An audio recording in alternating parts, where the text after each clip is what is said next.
those closing costs are going to be. We've calculated those out to a rough estimate of 50 to 89 and 21 cents, and obviously they can very easily change based on what we've already talked about. So now we are going to put in an offer on this property. The property has been listed at $250,000. So that's the listing price. We'll do LP. So the listing price is $250,000. So that's what this seller obviously is willing to list the house for. Now, what does that mean? Well, in your respective market, at times you might offer more than the listing price. At times you might offer less than the listing price. And really what you want to do is just get a good feel of the value of what the property is worth. So looking at sales around the house, if there's one sale, that a very similar house that sold for $260,000, then one would suggest, and if it was a recent sale, one would suggest that the market can support a $260,000 price. So really you just want to work with your real estate agent on how exactly you should offer and what amount you should offer for this property. So let's say you pull comparables, and basically in analyzing the market, you found other sales in the area that actually would support a $260,000 value, and ultimately you're going to get an appraisal done on the property, and that will also help determine what the property is worth. But what the property is worth versus what you want to offer for the property could be two different things. You might have a motivated seller. I mean, there's many different things that go into what the ultimate price will be.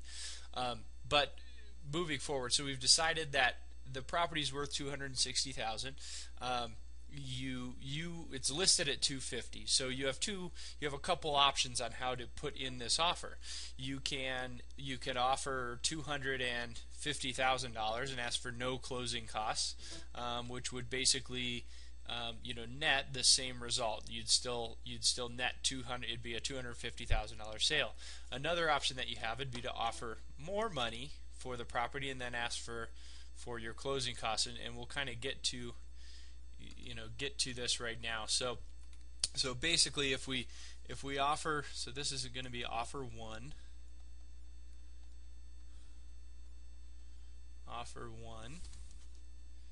and then over here we're going to put offer two, and we're going to go kind of light. We'll go into more details on these as we move forward. But offer one is going to be a $250,000 offer, and we're going to ask for zero money towards closing costs, right?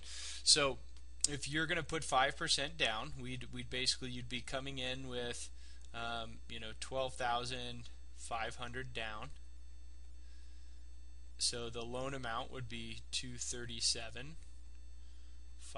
So this is our new loan amount financed, and then cash to close is going to be this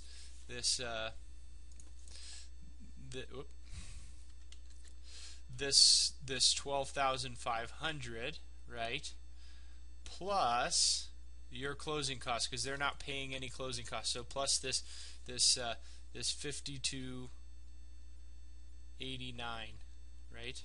So your total cash to close, if we pull that up, 12,500 plus 5289. So our total cash to close is 17,789. So 17,789, and that's what you have to come cash to close with. Now another way that we can structure an offer, and really it's the same offer to the seller, is to offer $255,000 and then ask for $5,000 towards closing costs and prepaids. And you want to make sure you put and prepaids in there, because if you limit it to closing costs, then you won't be able to pay for all the taxes, insurance, interest, all of this up here. So with that, your new down payment, because the sales price is going to be $255,000. So a new down payment would be 5% of that, so $12,750. So your down payment goes up, by $250. And then that puts your new loan amount at, so subtract, so 255,000 minus 12750.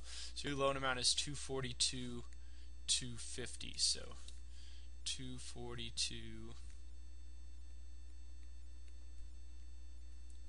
So this is your loan amount. So your payment, your loan amount's obviously higher because you're basically financing in these closing costs. But in addition, so now we've gotten 5,000 paid for your closing costs. So your closing cost to you is only $289.21. So we total this up plus your down payment, right?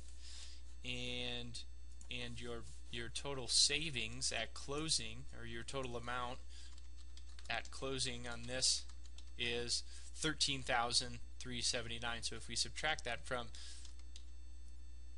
$17,789, so you're saving, so $13,389, right? Whoops.